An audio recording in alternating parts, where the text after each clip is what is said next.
본 방송에서 제공하는 투자 정보는 투자 판단에 대한 조언입니다. 방송에서 제공하는 주식의 가치, 가격 상승 및 가격 하락에 대해서는 방송사에서 보장하지 않습니다.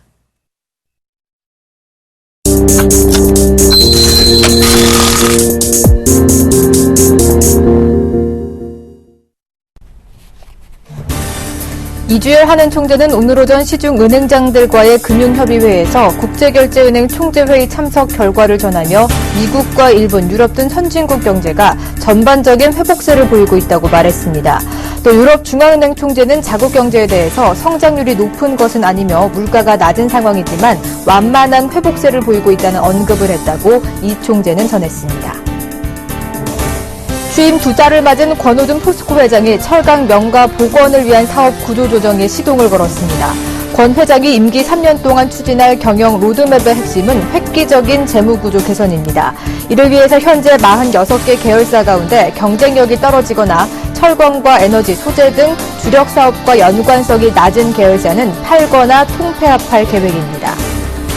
삼성카드가 카드 업계에서 처음으로 빅데이터를 활용해 회원에게 할인과 포인트 적립 등 맞춤형 혜택을 자동으로 연결해주는 신개념 서비스인 삼성카드 링크를 개시할 계획입니다. 지난 2월부터 업계 1위인 신한카드가 자사카드를 이용하는 국내외 관광객에 대한 빅데이터 통계 분석 자료를 컨설팅 자료로 제공하는 사업을 했으나 빅데이터로 대고객 차원의 서비스를 시작한 건 이번이 처음입니다. KB국민카드와 NH농협카드, 롯데카드는 1억여 건의 고객정보 유출로 지난 2월 일부 영업정지를 당한 지 3개월 만인 내일부터 신규 고객 모집에 돌입하며 본격 영업재개에 들어갑니다. 금융당국은 제2의 카드 사태를 막고자 카드사들의 정보통신 보안 및 관리에 대한 집중 점검에 나섰으나 허점이 많아 카드 고객으로서는 여전히 불안합니다.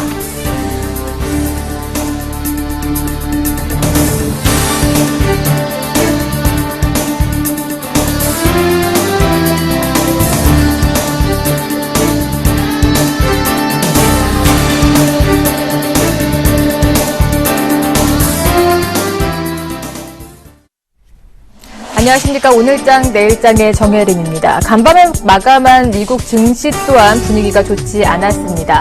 경제지표 부진과 함께 실적 부진까지 겹치면서 3대 지수 모두 큰 폭의 하락 마감했는데요. 그동안 디커플링 되면서 국내 시장에 영향을 미치지 못했지만 오늘장에서는 동조화되면서 국내 증시 또한 약보합권 출발을 했습니다. 장 초반까지는 2000선 지키기 위해 안간힘을 썼고 장중에 2000선을 내주기도 했지만 수급 싸움이 팽팽한 가운데 여전히 2000선은 지지해주는 모습입니다. 오늘 수급적으로 특징적인 건 과연 기관입니다. 투신호를 중심으로 한 기관 매도 공세가 거센데요. 거의 매도 폭탄이라고 불릴 정도로 거센 매도 물량을 쏟아내고 있습니다. 이렇게 대량의 매도 물량을 쏟아내고 있지만 외국인이 그만큼 수급을 사주면서 현재 팽팽하게 맞서고 있습니다. 현재 외국인은 2,900억 원 넘게 사들이고 있고요. 기관은 3,000억 원이 넘는 매도 물량을 쏟아내면서 2,000선 사수에 나서고 있는데 과연 지켜낼 수 있을지 마감까지 지켜보셔야 할 것 같습니다. 코스닥도 5거래일째 상승 랠리를 멈추고 오늘장에서 쉬어갑니다. 560선마저 내줬는데요. 수급적으로도 여전히 꼬인 상황 어떻게 마무리가 될지 지켜보셔야 할 것 같고요. 달러원 환율은 오늘장에서 하락 압력을 받으면서 다시 한번 1,020원대 중반까지 내려앉은 모습 보여주고 있습니다. 시장 얘기 좀 더 궁금하실 텐데요. 자세한 얘기 들어보도록 하겠습니다. 오늘은 대신증권 글로벌 마켓 전략실의 이경민 연구위원과 함께합니다. 안녕하십니까? 네, 안녕하십니까? 네, 오늘 코스피 장중에 2000선을 내줘서 가슴이 철렁하기도 했는데요. 다행히 2000선을 지지해주고 있습니다. 이것이 단기 급등에 따른 숨고르기에 들어간 건지 또다시 기관에게 발목을 잡히면서 2000선을 내주게 될지 궁금해지는데요. 코스피 추가 상승 여력 아직 남아있을까요? 어떻게 보고 계십니까? 최근 닷새 만에 그동안 정리되었던 하락 부분을 닷새 만에 모두 회복을 하고요. 그리고 2000선, 주중에는 올해 처음으로 종가 기준 2014를 넘어서기도 했습니다. 이런 강력한 상승세는 아마 코스피가 2050선까지 주가 상승이 가능하다는 그런 시그널을 보내주는 것이 아닌가라는 생각을 하고요. 안드렐리 구간에 진입했다는 판단을 하고 있습니다. 다만 이번 주, 그러니까 다음 주 같은 경우는 강한 상승 타격을 기대하기 좀 어려울 것으로 보이는데요. 지금 기관의 매도세가 추세되는 것처럼 이 코스피가 2000선을 회복한 이후에는 펀드 환배 압력이 좀 더 커질 가능성이 있겠고요. 그리고 단기 급반등 이후 좀 숨고르기 국면, 과열해서 국면이 정리될 필요가 있지 않나라는 판단을 하고 있습니다. 결론적으로 말씀드리자면은 외국인의 매수세에 힘입은 우상향 흐름은 이어갈 수 있겠지만 최근과 같이 외국인 기관의 동시 순매수로 인한 강한 상승 탄력은 좀 더 잦아들지 않을까 생각을 하고 있습니다. 네, 이렇게 당분간 좀 관망적인 태도 보이셨고 오늘 기관의 대량 매도가 거셉니다. 하지만 외국인이 많이 사주면서 지수를 낙폭을 좀 만회하고 있는데요. 마감 전략은 어떻게 세워보면 좋을까요? 네, 지금 현재로 보자면은 2000선, 단기 지지선은 2000선이 될 거고요. 만약에 좀 더 밀린다 하더라도 21선이 위치한 1580선 지지력은 유효하다는 판단을 하고 있습니다. 이런 지수 탄력이, 상승 탄력이 좀 제한적인 경우에는, 업종이나 종목 선택이 중요한 시점이라고 볼 수 있겠는데요. 특히 외국인 매물 패턴에 주목할 필요가 있겠습니다. 앞서 말씀드렸듯이 기관의 매물, 그리고 운신의 폭은 좁아질 수밖에 없는 상황에서 외국인이 시장의 중심을 잡아갈 수 있기 때문인데요. 따라서 13일 이후 3월에 외국인이 실질적으로 비중을 늘린 업종을 살펴보니까 은행, 자동차 부품, 건설, 반도체 장비, 필수 소비재, 그리고 철강, 보험, 비철금속 이런 업종들이 있었습니다. 이런 업종들 중에서 일단은 외국인 매매 패턴이 환율 그리고 실적을 중심으로 한 트레이딩 전략이 이어지고 있다는 걸 확인할 수 있고요. 따라서 다음 주 같은 경우는 실적이 여전히 견고한 반도체 장비와 은행 업종을 중심으로 가져가시는 가운데 단기 등 낙폭이 크고 그리고 환율 수혜가 기대되는 철강, 필수 소비재, 건설 업종에 한번 관심을 가져보시는 전략이 유효하다고 보고 있습니다. 네. 최근에 외국인의 행보가 중요해졌습니다. 전주에서 대량 매도에 나선 만큼 이번 주에 많이 사들여주고 있는데 그만큼 외국인이 좀 관심 있게 지켜보는 종목, 낙폭 과대주와 환율 수혜주 중에서 찾아보시면서 시장 대응하시면 좋으실 것 같습니다. 오늘 말씀 여기까지 들어보도록 하겠습니다. 고맙습니다. 네, 감사합니다.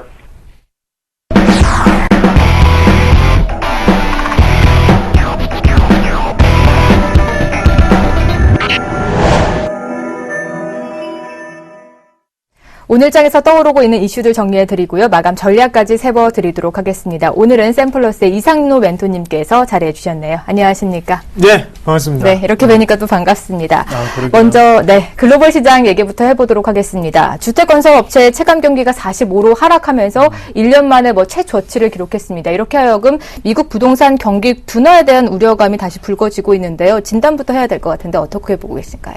네, 맞습니다. 오늘 일단 시장의 분위기만 보시면 우리나라 시장에도 어느 정도 영향을 미치고 있다라고 생각을 하시는 분들 상당히 많으실 거고요. 일단 미국 증시가 빠졌기 때문에 거기에 대해서 우리나라 같은 경우에도 차익 실현 매물이 조금은 출회되고 있는 과정이다라고 보는 게 상당히 좋겠죠. 일단은 급등을 하면서 올라왔던 상태였기 때문에 당연히 거기에 대해서 작은 악재라도 지금은 크게 와닿는 형국이다라고 보시는 게 좋을 것 같고 주택 경기를 봤을 때 지금 45를 기록했다는 겁니다. 45라고 하면 우리가 먼저 기준부터 아셔야 되는데요. 50을 기준으로 해서 50 이상이었을 때는 낙관적으로 보는 시각이 많다. 그리고 50 밑으로 간다면 그때는 비관적인 시각이 많다 하거든요. 그럼 지금 비관적인 시각이 상당히 많아졌다라고 해석할 필요가 있습니다. 전문가 예상치보다 조금 낮은 수준을 기록을 했었고 우리가 4분기부터 어느 정도 주택 경기에 대해서는 조금 부정적인 입장을 계속적으로 뉴스를 통해서 나왔었습니다. 당연히 미국의 한파가 상당히 심했기 때문에 당연히 거래량 자체가 크게 줄어드는 모습이 보여왔다는 거죠. 그리고 거기에 대해서 한 가지 더 붙인다면 일단 압류 물량이라고 하죠. 우리가 부동산 PF 물량 자체가 어느 정도는 빠르게 해소가 되는 게 바로 미국 시장이었습니다. 그러다 보니까 지금은 거래량이 너무나 급격하게 줄어든 나머지 지금 주택경기 지수 자체도 지금 하단으로 내려와 있는 상태다라고 보는 게 좋겠고요. 자대 딜런 같은 경우에도 의장도 미리 얘기를 했었죠. 부동산 경기가 둔화가 되고 있다. 거기에 대해서 해결점을 찾아보자라고 얘기를 했던 부분이 있고 거기에 대해서 결과치 자체가 이렇게 낮게 나왔다는 것은 이미 예견된 시나리오가 아닌가. 그래서 우리나라에 영향을 미칠 수 있는 부분은 조금 더 제한적일 수 있다. 그리고 미국 시장에서도 지금 같은 경우에는 거기에 큰 영향보다는 우리가 다른 쪽에 대해서 돌파구를 찾아야 되는 시각이 아닌가. 그렇게 말씀을 조금 드리겠습니다. 네. 간밤에 보면 미 경제 지표 때문에 부진으로 큰 폭의 하락 마감을 했고 이렇게 부동산 경기 침체가 계속된다면 자연히 미국 증시에 반영이 될 테고요. 경기가 되살아나지 않는다면 우리 시장으로 넘어오지도 않을까 걱정이 되는데 우리 시장에도 악재로 작용하게 될까요? 어떻게 보고 계신가요? 네, 일단 미국 시장에 대한 부분을 조금 더 자세하게 우리가 보실 필요가 있겠는데요. 네. 일단 부동산 경기 자체가 안 좋은 것은 사실상 우리가 받아들일 때는 체감적인 경기가 나빠진다라는 부분을 먼저 아셔야 되거든요. 하지만 거기에서 자넷 옐런 의장의 발언 자체가 상당히 중요하게 자리를 잡고 있다는 거죠. 어떻게 얘기를 했냐면 부동산에 대한 둔화를 알고 있기 때문에 거기에 대해서 지금의 금리, 10년 국채 금리의 저금리 기조를 좀 더 유지를 하면서 좀 더 회복해 나가는 부분을 살펴보겠다고 했거든요. 네. 그러면 외국인의 입장, 그리고 투자자 입장에서는 그런 금리 자체의 안정화를 잡아주는 역할을 한다는 거죠. 자, 일전에 드라기 총재가 저번 주 금요일 날이었죠. 유로화에 대한 약세 과정을 좀 더 나타내도록 경기 부양책을 해주겠다. 당연히 환율적인 부분을 잡아주는 모습이었거든요. 거기에 대해서 자넷 옐런 같은 경우에는 다시 한 번 더 부동산으로 인해서 국채금리 자체가 낮아지는 부분을 거기에 대해서 안정적으로 나타내주겠다라는 발언을 했기 때문에 거기에 대해서는 외국인이 좀 더 투자 환경 자체를 우호적인 환경으로 바꾸어주는 분위기다. 그렇게 보는 게 가장 좋습니다. 외국인이 가장 두려워하는 것은 큰 변동성이거든요. 우리나라 같은 경우도 마찬가지라는 거죠. 환율 자체가 워낙 강세 기조가 된다는 것은 괜찮은데 대신에 급격한 속도적인 변화가 나타났을 때는 외국인이 일시적으로 매도 포지션을 나타냈다는 겁니다. 그랬을 경우에는 글로벌적인 분위기는 환율과 그리고 금리 자체는 안정된 시각 안에서 움직이고 있다. 그런 외국인 같은 경우에도 안전자산보다는 지금 위험자산에 대한 선호 현상이 좀 더 뚜렷해질 수 있다. 그래서 우리나라에 대해서는 좀 더 다른 긍정적인 시각으로 해석해야 되지 않나 그렇게 말씀을 드리도록 할게요. 네, 우리 시장 얘기로 넘어가 보도록 하겠습니다. 우리 시장 오늘 오전장에 좀 낙폭이 크게 벌어지면서 장중 2,000선을 이탈하기도 했거든요. 하지만 외국인 해임으로 간신히 버텨주곤 있습니다. 문제는 기관인데요. 이 펀드 환배 물량이 어느 정도 소화가 돼야 지수가 올라갈 텐데 언제쯤 소화가 될 거로 보시나요? 네, 그렇죠. 외국인 마음이죠. 전형적으로 외국인 마음입니다. 하지만 우리가 그런 부분 자체를 좀 더 유추를 해서 좀 더 살펴본다면, 자, 우리나라에만 비단 외국인의 매수세가 들어오고 있다는 것은 아니라는 것을 먼저 아셔야 됩니다. 자, 이거는 이머징 시장 전체적으로 똑같이 동시다발적인 최근의 트렌드입니다. 그걸 먼저 아셔야 되는데요. 차트 한번 같이 보면서 제가 추가적인 설명을 조금 드릴게요. 자, 화면에 나오는 부분이 바로 네. 브릭스 국가 중에서 바로 브라질 지수를 나타내는 화면인데, 브라질 지수가 어떻습니까? 하단에서 다시 한 번 더 크게 다시 한번 상승하는 모습이 나타나고 있다는 거죠. 자, 여기에 상승할 때 외환 보유율이 좀 더 올라가는 모습이 나타났습니다. 네. 그러면 누구의 자금일까요? 바로 외국인의 자금이 브릭스 국가 중에서도 브라질 국가에 들어왔기 때문에 지수는 끌어올릴 수 있는 힘이 생겼다라고 보시면 좋겠고요. 인도 같은 경우에도 마찬가지로 지금 신고가 행진을 나타내고 있거든요. 작년까지만 하더라도 인도에 대해서 외환 보유율이 너무 낮아졌다. 지금부터 인도가 금융위기가 아닌가라는 말이 듣겠지만 지금 다시 한번 신고가까지 날랐습니다. 그만큼 외국인에 대한 자금적인 부분, 집행 부분이 지금 이머징 마켓 쪽으로 자금 자체가 쏠리면서 이루어지는 부분이기 때문에 우리나라 같은 경우에도 이런 트렌드에 맞춰서 외국인의 매수세는 좀 더 이어질 확률이 높다. 그러면 시장의 주포 자체는 외국인이었기 때문에 지금은 기관이 꾸준히 매도 포지션을 취하고 있더라도 결국에는 시장의 적극적인 매수로 가담하는 것은 바로 외국인이기 때문에 오늘의 하락 자체는 우리가 좀 더 건전한 조정으로 해석해야 되지 않나 그렇게 네. 말씀을 드리겠습니다. 네, 시장의 주도 섹터는 아무래도 여전히 외국인이 시장을 좌지우지하는 만큼 좀 지켜낼 수 있을 것이라고 보시는데 그럼 오늘 2,000선 지켜낼 수 있겠죠? 어떻게 보이신가요? 가격적인 부분 딱 떨어지는 것을 우리가 전문적인 부분으로 라운드 피겨 가격이라고 하죠. 2,000포인트, 물론 중요합니다. 하지만 1999에 끝나고 뭐 2,000몇 포인트에 끝나고 이건 심리적인 부분밖에 되지 않고 대신에 우리 개인 투자자분들이 조금 더 생각을 하셔야 되는 것은 자, 2,000포인트를 지켜냈을 때의 투자 심리는 상당히 고무적일 수밖에 없습니다. 하지만 2,000포인트를 깨고 난 다음에 네. 주말을 지낸다면 투자 심리 자체는 비단 고무적이지만 않는다는 거죠. 조금은 비관적인 부분도 계실 거고요. 그런 모습 봤을 때 오늘 2000포인트를 지키는 것 자체는 좀 끝까지 한번 우리가 좀 더 살펴보시면 좋다. 오늘 어설프게 시장 자체를 조금 올려서 2010포인트라든지 아니면 2005포인트 그 부분에 만약에 끝나게 된다면 추가적인 하락도 한 번쯤은 더 나타날 수 있다. 그래서 단기적인 고점으로 이 정도 인식을 하셔야 되고 대신에 외국인의 포지션에서 우리가 한번 맞춰서 시장 자체를 한번 바라본다면 현재 포인트 2000포인트를 지켜야 될 의무는 없다. 대신 거기에 대해서 만약에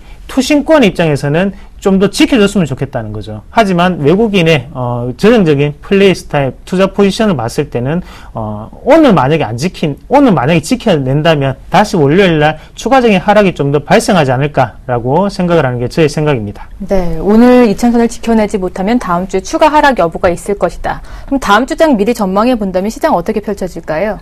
네, 일단은 한 번의 하락을 맞이는 했지만 네. 지금의 상태 같은 경우에는 지수 자체가 그렇게 크게 빠진 게 아닙니다. 그래서 오늘 같은 경우에는 제가 볼 때는 단기적인 고점에 위치한 자리였고 거기에 대해서 차익 실현 매물 어느 정도 나왔지만 추가적인 하락이 저는 있을 수 있다라고 보는 시각이거든요. 그래서 현재 부분에서 우리가 주식에 대한 비중 자체를 늘리시는 것보다는 네. 좀 더 추가적인 하락에 맞춰서 하단 밴드죠.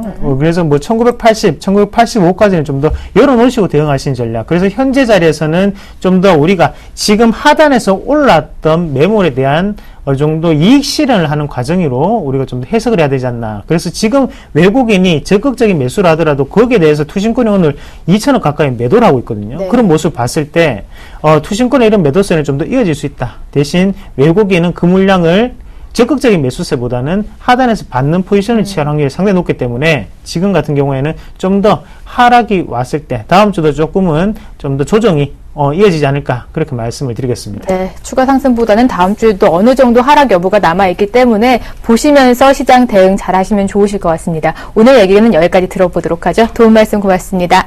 네, 고맙습니다.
안녕하십니까, 나무는 멘토입니다. 2시 넘어서 제가 등장하는 시간은 특징주 종목을 가져와서 시원하게 분석해드리고 어떻게 할 것인가를 설명해드리는 시간입니다. 근데 일주일이 너무 빨리 지나갔어요. 그죠? 월요일이 엊그제 같은데 벌써 금요일입니다. 앞으로 한 30분만 있으면은요, 또 장이 끝나고 이틀 동안 우리 편안하게 또 휴식을 보낸 다음에 다음 주를 또 만나게 되는데, 주식 하시는 분들 그런 생각 안 드세요? 시간이 왜 이리 빨리 가나? 그쵸? 하루의 변화가 워낙에 변화무쌍하다 보니까 정말 시간 가는 줄 모르는 것 같아요. 자, 혹시 제가 1월 2일날 첫 방송에 나와서 했던 거 기억나십니까? 올해의 장세는요, 상고하고라 그랬습니다. 그죠? 그래서 합해서 고고다. 우리 고고장 가야 된다. 그죠? 이미 이제 상고하고가 만들어지고 있는 모습들을 여러분들이 확인하고 계시죠? 실적 시즌이 끝났기 때문에 안도랠리 계속된다. 오늘 보세요. 쭉 빠져가지고 2000포인트 깨졌네 싶은데 바로 땡겨놓죠? 다음 주도요. 또 갑니다. 두고 보세요. 가는가 안 가는가. 왜냐면 시장이 안 갈 수가 없는 환경인데 하루하루 떨어질 수는 있어요. 근데 그 선은요, 쭉 타고 올라갈 겁니다. 근데 이번 장세 제가 이번 주 월요일날 들었잖아요. 작년 8월 달에 장세 대자뷰가 될 가능성이 많다고. 그렇게 보셔야 돼요. 대자뷰가 된다면은요, 2050포인트 저항이 되지 않는다 소리예요. 2100포인트 쭉 하고 올라갈 수 있으니까 기대감을 가지셔도 될 것 같습니다. 하여튼 이러한 기대감을 드리고 있는데 오늘 어떤 종목 가져왔느냐, 기대감이 반대가 되고 있는 모습입니다. NC소프트 가져왔습니다. 아이고, NC소프트 오늘 급락했어요. 장 초반에 12%까지 떨어졌다가 지금 약 8.5%, 18만 8,500원 기록 중인데요. 제가 이 Y 시간을 통해 가지고요, 이 NC소프트 진단을 한 적이 두 번이 있습니다. 두 번 타이밍마다요, 급락이 들어왔을 타이밍이었는데, 그때마다 제가 뭐라고 말씀해 드렸냐면, 사도 된다 했는데, 딱 사고 나서 올라갔어요. 그렇죠? 오늘도 어떤 결론이 나올지 굉장히 유심히 봐주셔야 돼요. 자, 오늘 NC소프트가 급락이 들어왔는데, 그 이유를 보면은요, 1분기 실적 발표 나왔죠. 매출액이 1,781억 원, 그리고 영업이익이 445억, 그리고 순이익이 360억을 기록했습니다. 어우, 순이익이 365억, 굉장한데? 라고 생각할 수 있지만, 자, 얘기를 항상 볼 때는요, 무엇을 봐야 되죠? 상대 비교. 자, 전년 동기 대비 비교를 해보니까, 매출이 4%가 줄었고요. 영업이익이 20%, 순이익이 30% 감소했다는 거죠. 이익은 많이 나왔지만 전년 동기에 비해서 상당히 떨어진 실적이 나왔기 때문에 기관이 추정했던 대부분의 이제 그 평균 가격이요. 어느 정도 나왔냐면 영업이익이 한 700억 정도 받거든요. 근데 445억이니까 기대치에 비해서 한 40% 디시된 실적을 발표했다. 이렇게 볼 수가 있겠네요. 그러다 보니까 이제 실망 매물이 장 초반에 굉장히 나왔었고요. 그렇지만 이제 향후 이제 이 내용을 들여다보니까 뭐 이만한 정도로 12%까지 떨어질 만한 내용은 아니다라고 생각을 하기 때문에 매수세가 들어오는 것 같습니다. 그래서 낙폭을 좀 많이 줄여놓은 상태인데, 우선 수급적인 부분들을 체크해 보자면은요, 올해 딱 들어서 1월 달부터요, 이 외국인들 같은 경우는요, 계속 매도했어요. 계속 1월 달, 2월 달, 3월 달, 4월 달 매도를 하다가 5월 달 들어서 순매수로 살짝 전환이 된 상태거든요. 그럼 이 매도 구간을 누가 매수를 했느냐? 바로 연기금하고 투신이 외국인의 매도를 쭉 다 받아왔어요. 근데 외국인이 최근에 5월 달에 샀다 그랬잖아요. 이때도 같이 샀어요. 그러면 지금 어떤 상황이냐면 수급이 어느 한쪽 수급도 깨진 수급은 없다. 이렇게 볼 수가 있겠습니다.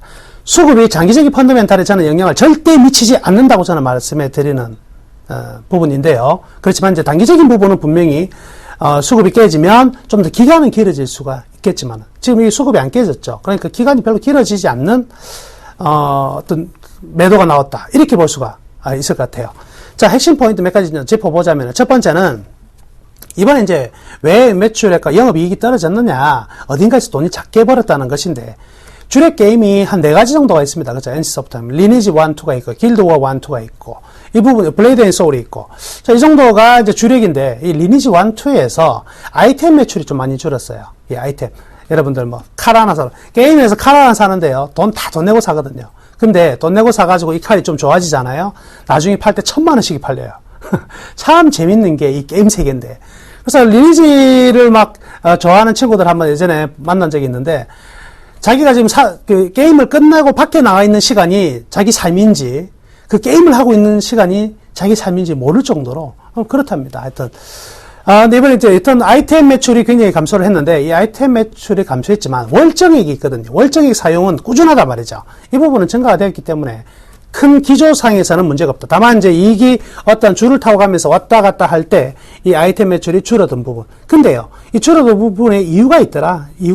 그 이유를 나중에 이제 전망해서 말씀해 드리도록 하겠습니다. 여튼요, 아이템 매출은 줄었지만 월정액은 계속 안전하게 유지가 되고 있었던 점은 우리가 좀 체크를 해야 될 포인트고요. 두 번째, 중국에서 이제 블레이드 앤 소울의 효과가 굉장히 좀 기대를 많이 하고 있었던 부분이 있습니다. 그래서 중국에 이제 텐센트를 통해서 판매가 되고, 이게 이제 정식적으로 출발이 되어서 어느 정도 안정적인 매출액과 이익을 찾아가느냐 관심사였는데요. 이것 부분이 굉장히 충족을 했어요. 그러니까 블레이드 앤 소울 같은 경우에는 아주 안정적인 수익과 안정적인 매출과 시장 점유율을 자금 먹고 가고 있다는 거죠.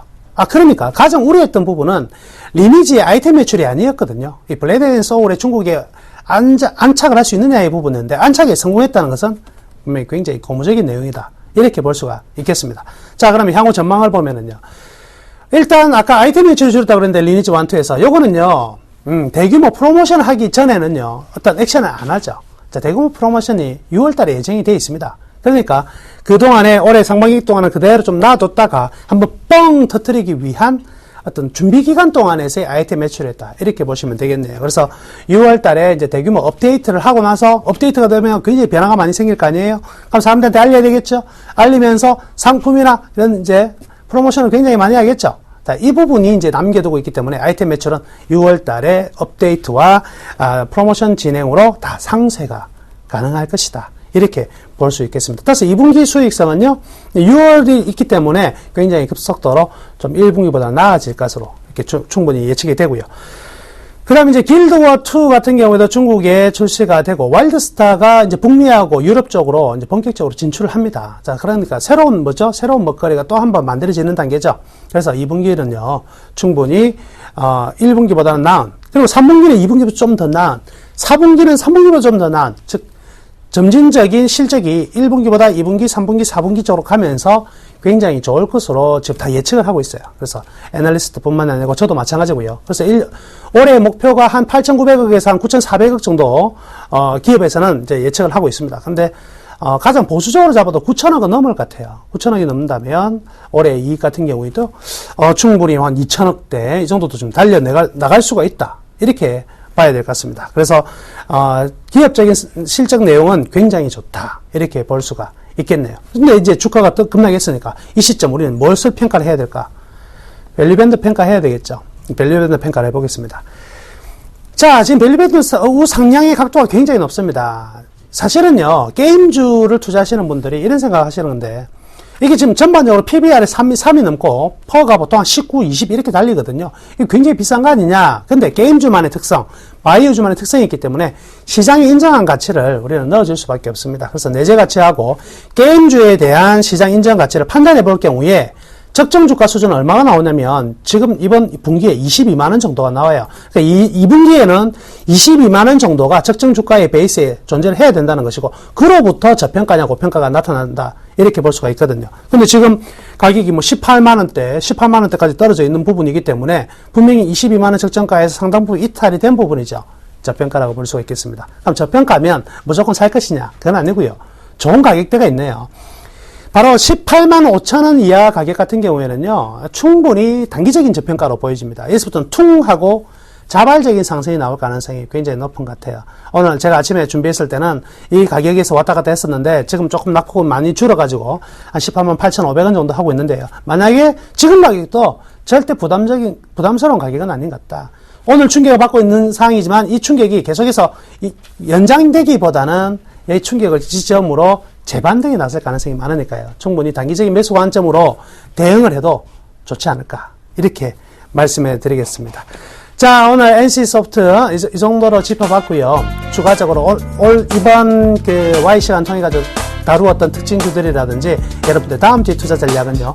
일요일날 저녁 9시입니다. 일요일날 저녁 9시에 샘플러스 나무노 멘토 방으로 오세요. 무료 공개 방송을 통해서 여러분들께 좀 더 많은 설명들, 내용들 말씀해 드리도록 하겠습니다. 좋은 주말 보내시고요. 일요일 그리고 월요일에 다시 뵙겠습니다. 감사합니다.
안녕하십니까, 김현준 멘토입니다. 잠깐 조금 문제가 있었던 거 사과 말씀 좀 드릴게요. 자, 오늘 시장 지금 현재 지수 포인트 2005포인트 상황까지 올라가고 있습니다. 네, 많이 밀렸다가요 갑자기 촥 치고 올라갑니다. 어떻게 해석을 해야 될까요? 여러분들, 기관이 기간의 이 매도 흐름을 어떻게 보셔야 되는지 해석을 조금 봐야 될 것 같아요. 2000포인트 넘어가자마자 갑자기 물량을 팍 던져버립니다. 그냥 기간, 특히 투신권. 자, 투신권 여러분 뭐죠? 펀드. 네. 더 이상 당하지 않아. 그래서 나 던질 거야. 그런데 외인들은 그 물량을 고스란히 쫙 흡수해주고 있어요. 쫙 흡수해줍니다. 자, 외인들이요. 갑자기 이 흐름에서, 외인들이 흐름에서 만약에 어디서 들어오는 걸까? 자, 유럽일까요? 미국일까요? 중국일까요? 이 투자 자금 자체가요, 유럽일 경우가 굉장히 많으면 굉장히 큰 상승을 가지고 왔던 그런 경험이 굉장히 많습니다. 그래서 이 외인들의 매수, 기간의 매도에 대해서 이 4,000원 가까운 매도에 대해서 너무 놀라실 필요는 없어 보여요. 오히려 시장을 조금 기다려보고 여유롭게 생각해보자. 그리고 제가 추천드린 거는 잘 가니까 신경 쓰지 말자. 이런 말씀까지 드리겠습니다. 아셨죠? 자, 상담도 해드릴 건데요. 013-3366번에 0110번입니다. 아래 번호로 문자 주시면요, 제가 상담을 해드리도록 하겠습니다. 빨리 보내주셔야 됩니다. 아셨죠? 자, 수급 100점주 보고 시작하도록 하겠습니다. 오늘 가지고 나온 종목은요, CJ, LG화학, 일진전기, 우리투자증권, 삼성 SDI를 준비해봤습니다. 자, 먼저요, CJ를 볼게요. 오늘 시장에서 굉장히 눈에 띄는 그런 종목 중에 하나입니다. CJ가 현재 5.8%까지 급등을 해주고 있어요. 수급적인 매력도까지 꽉 잡아주고 있는 모습이 좀 눈에 들어옵니다. CJ의 큰 흐름 볼게요. 자, 이 흐름 볼게요. 주봉으로 볼까요? 자, CJ의 바닥 인식으로 돼서 상승을 줬던 구간 자체가 여기고 또 여기이고, 그쵸? 뭐 요런 정도의 바닥권들이 눈에 들어옵니다. 그쵸? 여기 보이시죠? 여기도 있네요. 자, 얼마나 큰 반등을 줄지에 대한 뭐 주봉으로 봤을 때는요, 주봉으로 보니까요, 이렇게 큰 그림 자체가 나와요. 어느 정도 맞아 떨어지는 거, 이 그림 자체. 이 정도 규모가. 그쵸? 이 정도 흐름이 나옵니다. 좀 더 당겨보자면, 지우고, 다시 조금 상세하게 잡아보자면, 이런 모양새가 나오네요. 근데 이거는 아직 잡기엔 너무 일러요. 일봉으로 돌아가야 돼요. 아직 잡기에는 좀 빠르다는 판단입니다. 자, 그럼 일봉에서 봤을 때 바닥에서 인식될 상승 주는 구간, 요 정도 구간 자체가 나올까요? 이것도 아직 확실하게 모양이 잡히진 않았어요. 네, 제가 항상 말씀드리는 마법의 차트 흐름에서 그 흐름에서는 아직은 도달하지 않은 종목입니다. 하지만 분명한 것은요, 이 흐름에서 이렇게 밀렸던 흐름이 다시 올라가는 이런 포인트들.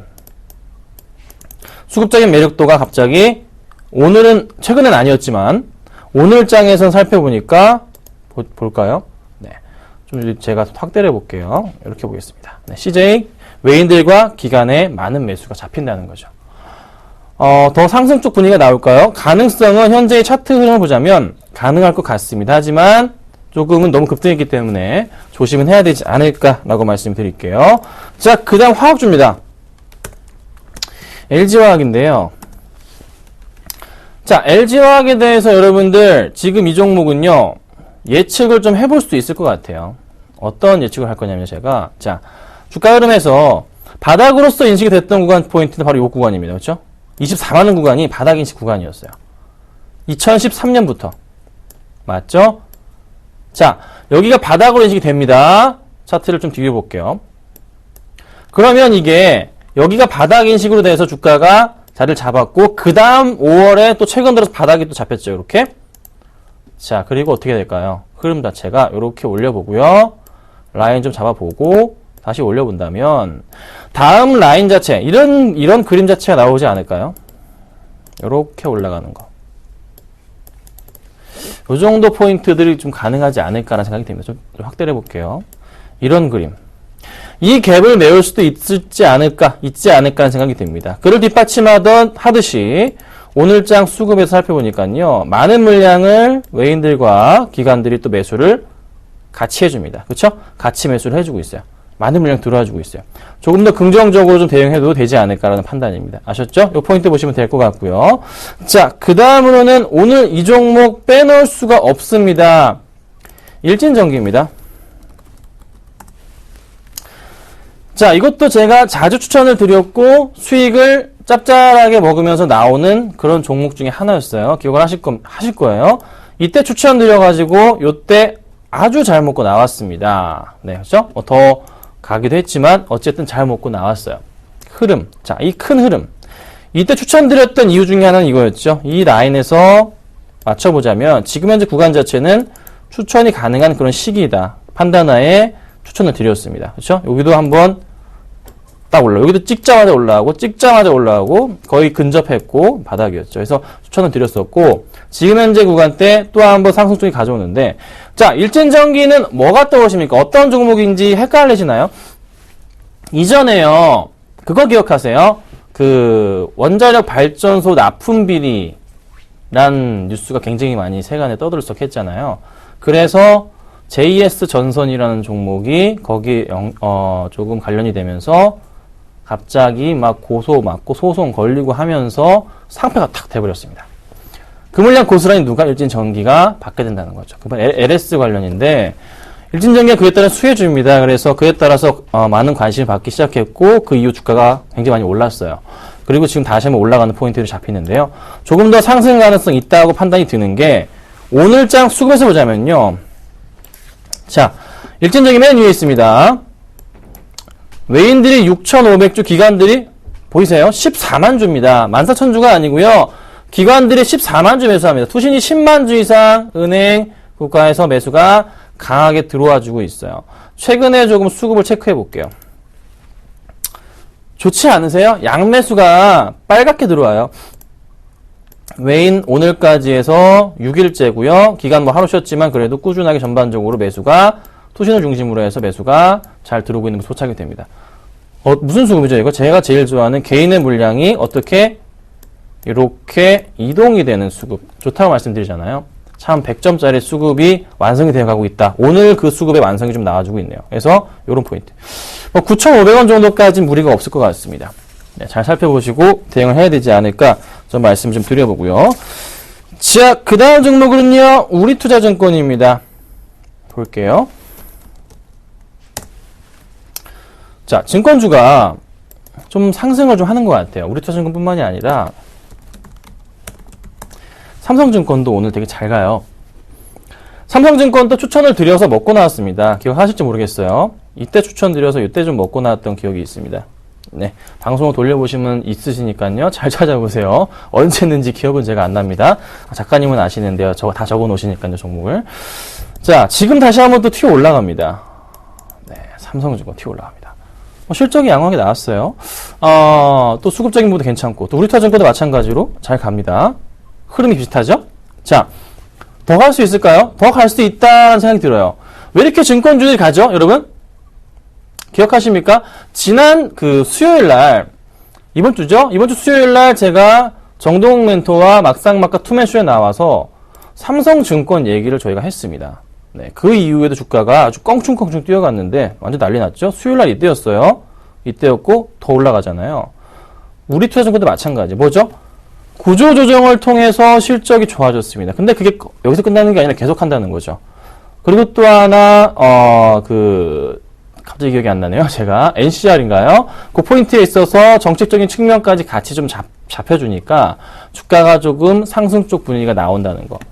대형 증권수 중심으로 해서는 반등 실마리가 나왔습니다. 그러니까 바닥 확인 인식이 된 거예요. 그러면 계속적으로 이 하락 추세에서 상승 분위기가 나오는 그런 포인트가 있기 때문에 앞으로의 증권주들은요, 더 이상 하락은 아니라 바닥을 확인하면서 점차적으로 개선이 될 가능성이 높습니다. 그래서 좀 관심을 가지셔야 돼요. 그래서 천천히 올라갈 것 같아요. 천천히. 급하게 절대 안 갑니다. 천천히 가니까요. 잘 보시고요. 수급도 좀 매력적이라서 제가 가지고 나와봤습니다. 자, 그 다음 이 종목입니다. 삼성 SDI입니다. 제가 이거 3월부터 해서 계속 월급에 얼마씩 적금처럼 매수하시라고 말씀을 많이 드리고 있고요. 보니까 상담이 와 있어요. 15만 7천원에 1042님인데 같이 해드릴게요, 그냥. 자, 1042님 삼성 SDI 15만 7천원에 30% 상세한 대응책 말씀 주셨습니다. 삼성 SDI 지금 고민이 되시나요? 이 종목이 정말 고민이 되시나요? 이 종목이? 너무 그렇게 고민하지 마세요. 정말 좋은 종목 매수하셨으면서 왜 고민을 하십니까? 2분기 실적은 정말 좋을 건데 2분기 실적이 언제 납니까? 7월에 나잖아요. 조금만 참아보세요. 한 달? 두 달만 기다리시면 돼요. 2달만. 네, 2달만 기다리시면 SDI가 많이 올라가 있을 거예요. 많이 올라가 있을 겁니다. 왜 그렇죠? 2차전지 배터리 관련해서 일본쪽도 마찬가지지만 신차 효과 있잖아요. 네, 많이 안 팔릴지언정 매출은 늘게 돼 있고 또 하나 BMW, 폭스바겐 등등등 여러 자동차 브랜드 쪽으로 납품이 이루어지고 있다는 거. 그 포인트. 4월부터 판매를 시작했다는 거. 그렇죠? 4월, 5월, 6월 올라갈 겁니다. 실적이 안 갈 수가 없어요. 그리고 또 하나 팁을 또 드리자면 테슬라와 파나소닉과 폭스바겐의 그 구도 자체가 삼각 구도 자체가 약간 깨지기 시작했습니다. 특히 테슬라와 파나소닉과의 구도 자체가 약간 깨지면서 테슬라가 파나소닉으로 지금 배터리 납품을 받고 있는데 걱정이 됩니다. 왜? 뭔가 좀 기가 팩토리 공장을 짓자 하는데 싫어 해버렸어요. 응? 그러면 나중에 납품에 문제. 그러니까 파나소닉만 거기서만 물량 받고 있는데 거기서 뭐 하나 터져봐요. 어떻게 되겠습니까? 난리 나겠죠. 수요, 공급, 다변화 필요합니다. 자, 그래서 테슬라가 보고 있는 회사 뭐밖에 없어요? 삼성 SDI. 네, 저는요, 언젠진 모르겠지만 분명히 MOU 체결을 하거나 계약을 할 가능성은 크지 않나라는 판단입니다. 그래서 삼성 SDI는요, 짧게 볼 종목 절대 아닙니다. 제가 왜 적금처럼이라고 얘기했겠습니까? 길게 보십시오. 오늘 수급 괜찮았고요. 뭐 잠깐 빠지지만 오히려 매수 기회라 판단됩니다. 가져가시고요. 길게 보시고요. 연말까지 보시고, 네, 수익 많이 나시면, 네, 좀 맛있는 거 사주시면 돼요. 아셨죠? 네, 잘 가져가세요. 상담을 좀 바로 연결해서 할게요. 삼성물산 보겠습니다. 자, 오늘 4% 가까이 상승을 합니다. 매수가가 62,969원, 63,000원이라고 할게요, 제가. 9원 단위까지 얼마나 나눠 사셨는지 제가 모르겠네요. 자, 삼성물산을요, 기억하시죠? 이거 아침에 저희 선상클럽에서 매수 사인을 드렸어요. 질문 많이 오셨고, 저도 그리고 삼성물산 좋다고 계속 말씀을 드렸고, 그렇죠? 삼성 엔지니어링도 관심 있게 보고 있는 그런 종목입니다. 자, 어제 삼성 엔지니어링을 제가 오전에 추천을 드렸고요. 좋은 흐름을 유지하고 있는 상태입니다. 갑자기 한 말씀 드려야 될 것 같아요. 지수가요, 2009포인트까지 올라왔습니다, 여러분. 와, 대단합니다. 플러스권에 마감될 것 같다는 생각이 드네요. 자, 건설 경기 1분기 때 예상치 상회, 2분기 때 건설주 실적 예상치 당연히 상회, 서프라이즈 실적 나올 가능성 높습니다. 걱정되세요? 자, 삼성그룹에서요, 삼성물산은 건설 대장이에요. 거기서 삼성물산이 누굴 따라갑니까? 누굴 끌고 갑니까? 삼성 엔지니어링을 끌고 가고, 여러 가지 이제 밑에 있는 자회사를 끌고 간단 말이에요. 그러면 삼성에서는 삼성물산 필두로 해서 주가 상승 건설주 무섭게 올라갈 거예요. 더 갈 겁니다. 가져가세요. 가져가시는데 매도 시점이요. 이거는요, 매도 시점을 좀 잡아드리자면, 잡기 힘들어요, 사실. 그래도 한번 잡아드리도록 해볼게요. 자, 삼성물산 이전의 고점 포인트 자체가 어디입니까? 여기입니다. 9만원이에요. 네, 8만원대 물려 계신 분들 기다리세요. 갈 겁니다. 언제 갈까요? 저도 몰라요, 사실. 하지만 분명한 것은 시간이 여기서 여기가 1년이에요, 여러분. 1년 정도 되는데요. 여기가 정도 1년이에요. 천천히 올라간다는 겁니다. 빠졌다가 또 올라가. 이런 식으로 갈 거예요. 이때 이렇게 주가 그래프가 내려왔던 것처럼 좀 치워볼게요. 내려왔던 것처럼 지금도 마찬가지로 이런 식으로 내려왔다가 올라가는 이런 식의 이제 그래프가 계속 나올 겁니다. 근데 지금은 그럼 매도해야 되는 거 아니에요. 기다려보세요. 괜찮습니다. 조정이 나온다면 매수를 다시 하면 되니까 굳이 팔 필요는 없어 보이고요. 지금 이제 수급을 이끌어주는, 이 종목을 이끌어주는 지금 수급 자체가 보니까요. 오늘장 외인들이 좀 많이 들어와주고 있고, 최근 들어 수급 체크해보니까 역시 외인이네요. 외인의 매도세가 나오지 않는 이상은 주가 계속 상승 분위기 나올 것 같습니다. 그 포인트 이용하시면 돼요. 그래서 지금은 기다려보시고요. 그 포인트 때 비중을 좀 줄여보시자. 지금 걱정 없네요. 잘 들고 가시고요. 수익 축하드립니다. 혹시라도 문제가 되면 모르겠다. 그러면 저를 찾아보세요. 도움드리도록 하겠습니다. 방송에서 문자를 남겨주시면 된다는 거죠. 참고하세요. 자, 그 다음 3위 갖기 보겠습니다.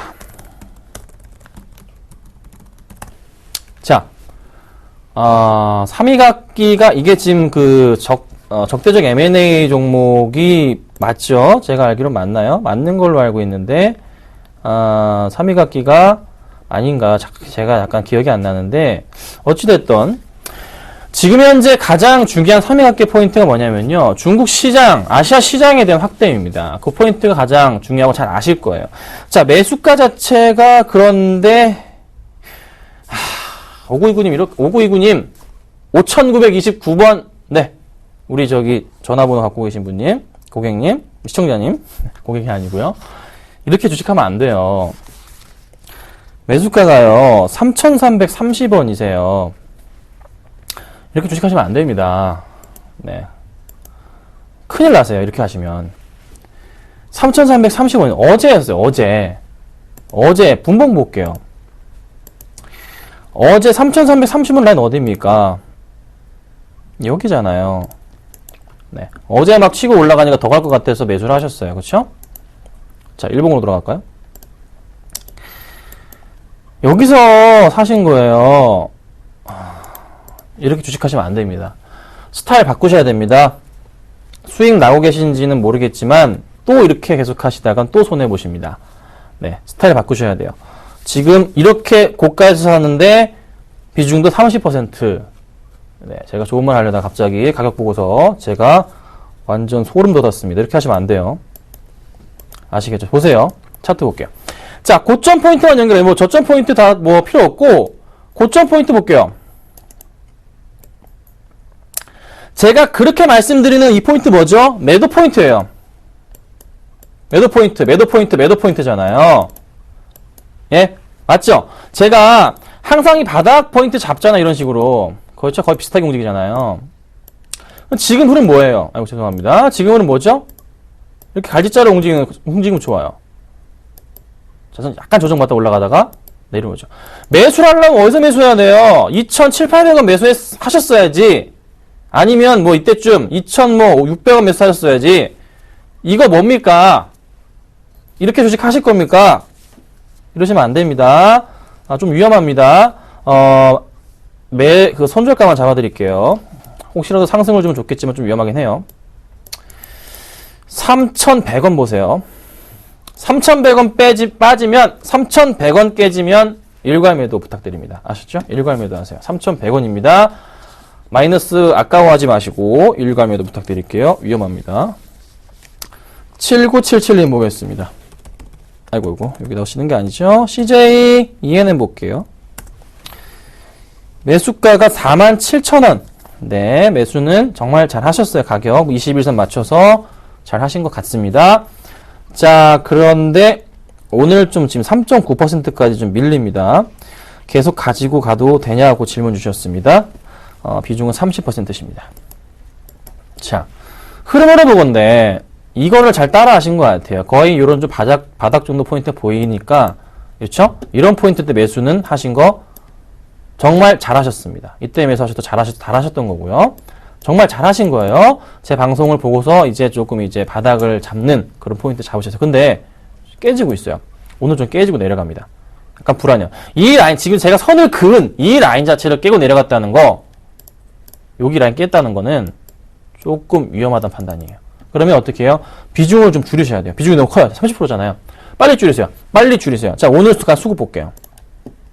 오늘 수급 보니까 그래도 기간 매수는 잡히네요. 그럼 왜 인입한다는 건가요? 현재가를 잠깐 제가 현재가 여기 있네요. 열어보자면 외인도 안 파네요. 신한 이 친구들 기관인가요? 좀 봐야 될 것 같은데 장 끝났는데도 만약에 장 끝나고 나서 3시 한 7분에 기간 매도세 많다. 그러면 그때는 진짜 비중 줄이셔야 돼요. 오늘 말고 다음 주 월요일 날 하락이 또 한 번 나온다. 그때는 어떻게 해요? 비중 10%까지 낮추십시오. 월요일 날 또 빠지면요. 아셨죠? 그렇게만 하겠습니다. 그렇지 않을 경우에는 반등을 줄 수도 있는 가능성은 있기 때문에 약간 보류해 볼게요. 수급이 아직은 많이 안 나오기 때문에 그렇게 말씀드리겠습니다. 참고를 꼭 하세요. 아셨죠? 부탁드리겠습니다. 자, 지금 현재 제가 보유하고 있는 종목 좀 살펴볼게요. 자, 지금 현재 제가 보유하고 있는 종목 보겠습니다. 이니시스 -10%예요. 네, 가져갑니다. 지독하게 제가 가져갑니다. 콜마가 14% 수익 중입니다. 목표가제가 37,000원까지 올려놨죠. 안 팝니다. 이건 또 지독하게 안 팔아요. 맨날 7, 8%에 팔다가 안 파네요. KT뮤직이 날아가는 거 보고 제가 배가 아파서 안 팝니다. 네, 한국콜만은 가져갈 거예요, 여러분. YG원은 매수가 부근이고요. S1 같은 경우가 잘 가고 있죠? 네, 지금 갑자기 또 막판에 잘 가고 있네요. 3% 이상 수익 중이고요. 또 지금 다음 종목을 보자면 두산이프라코 잘 가고 있죠? 네. 그리고 KG원빌리언스가 13이 아니고 여러분 3.9%입니다. 감사합니다. 13%. 저한테 10% 수익을 더 주셨네요. 3.9%입니다, 여러분. 감사합니다. 네. 3.9%인데요. 시장은요, 확실하게 지금 변화하고 있습니다. 지수가 현재 플러스권의 움직임을 보여주려고 그래요. 외인의 수급 포인트가 진짜 해답인 것 같습니다. 기관이 실수하고 있다고 판단이 될 정도예요. 다음 주 시장 정말 재미있을 것 같습니다. 다음 주 시장은요, 이 지수 자체 흐름이 새로운 그림을 그릴 수도 있겠다라는 생각이 듭니다. 자, 주말 내에, 아니 오늘장 끝나고 나서 외인들의 수급이 어디서 왔는지 많은 뉴스 기사들이 나올 거예요. 한번 잘 봐보세요. 이 외인의 수급이 유럽계일 경우에는 주가의 상승폭이 쫙 올라갈 가능성이 높습니다. 과거치 항상 그랬어요. 유럽.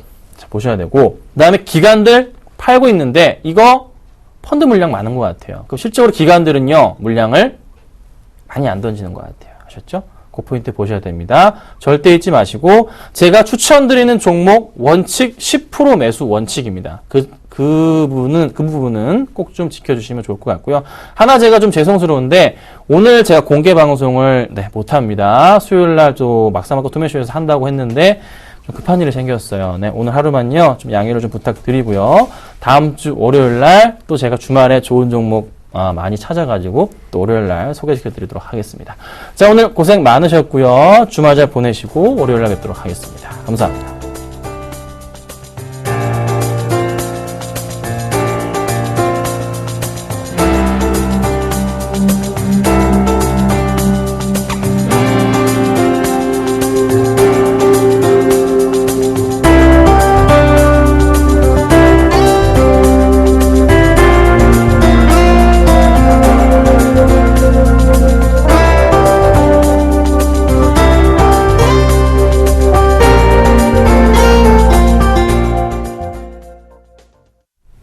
네, 지수 많이 올라온 모습 보여주고 있습니다. 2009포인트까지 올라와 줬는데요. 기관이 파는 만큼 외국인이 잘 사들여주면서 지수 계속 끌어올리고 있습니다. 마감 과연 상승 전환할 수 있을까요? 지켜보시기 바랍니다. 오늘 장 날장 오늘 준비한 소식은 여기까지입니다. 시청해주신 여러분 고맙습니다.